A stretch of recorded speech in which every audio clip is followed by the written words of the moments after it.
Hello everyone, I'm Rod Grande Corpus and I play the role of Travis. Hi, I'm Axel Romeo. I'm playing the role of Sam. Hi everyone, I'm Neil Daniel Marquez. Play the role of Kent.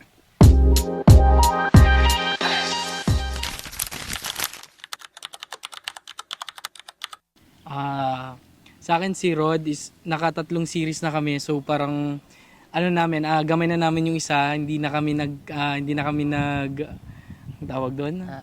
Alinlangan ba? Hindi namin nag-iilangan. And since si Neil is first time din, so as a first time din, okay din siya katrabaho kasi parang hindi ko din ramdam na first time niya.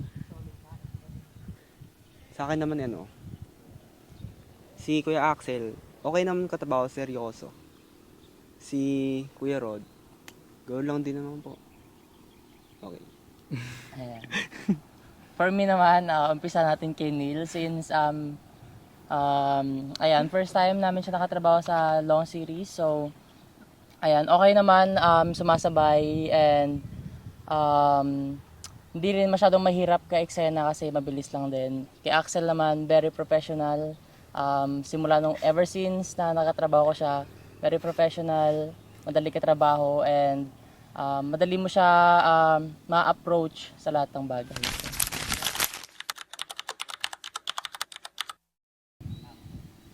Si Axel, siguro 10 out of 10 kasi yun nga, very professional, hindi siya marunong magreklamo and then bibigyan ka pa niya ng advice. So yun, 10 out of 10. Is there any chance na hindi ko makakalimutan sa kanya? Okay, siguro hindi ko makakalimutan kay Axel. Maayos ka.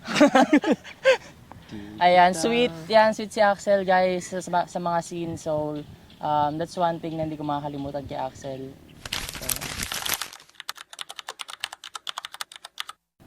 Hindi ko makakalimutan dito yung sa lahat ng cast kasi hindi sila mabigat kasama, so enjoy lang kami dito lahat. So parang hindi mo mararamdaman na nagtatrabaho ka.